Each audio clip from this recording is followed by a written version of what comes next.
Temperatures right now are in the upper 50s to low 60s. Most of us are right near that 60-degree mark, but it's cool as 56 for Hart and as warm as 63 for Battle Creek is out there.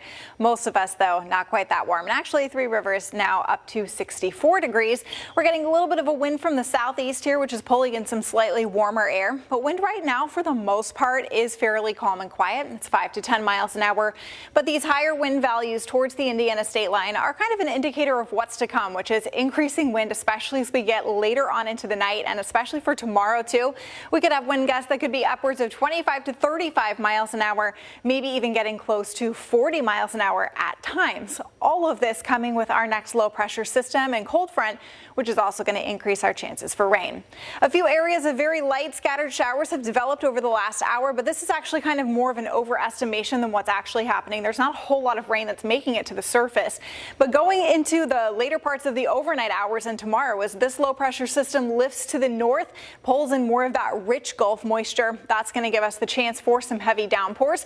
Probably not as active as what's happening right now in Arkansas and into Texas from the system down to the south, but we will see some heavy downpours that will likely impact your morning commute, and you're going to want to make sure that you have your umbrella on standby. Lows tonight, upper 40s and even some low 40s a bit farther to the north, closer to 50 towards I-94 and south, with scattered showers building in after about 3 a.m.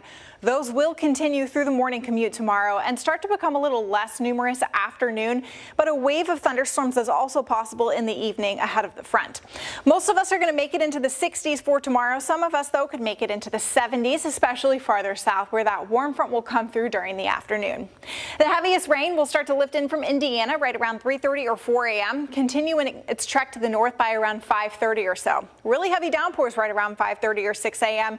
So if you're headed to work or to the gym very early, you will need to grab your umbrella and be prepared for some heavy downpours. Those will continue through about 8 a.m. This is going to be our best coverage of the heavy rain. So all of those going out to work at the normal time and to the bus stop will likely be dealing with those downpours. Going into the afternoon, though, all of that heavy rain moves away. The low pressure system starts to come through, and this model doesn't show a whole lot of activity, but there could be some areas of rain or an isolated thunderstorm right along the front, especially towards the south and east. But then we are pretty much done with the rain. Into early Friday morning, a lingering shower right around 9:30 or so is possible, but we should stay fairly clear to end the work week and then to start our weekend as well. But our rain totals, they could be anywhere from ½ an inch to over an inch depending on location, which is much needed rain. We actually are ending April so far about an inch below average. So this is much needed rain, but going into the weekend, while it's initially cool, it should be dry with some unsettled weather into next week.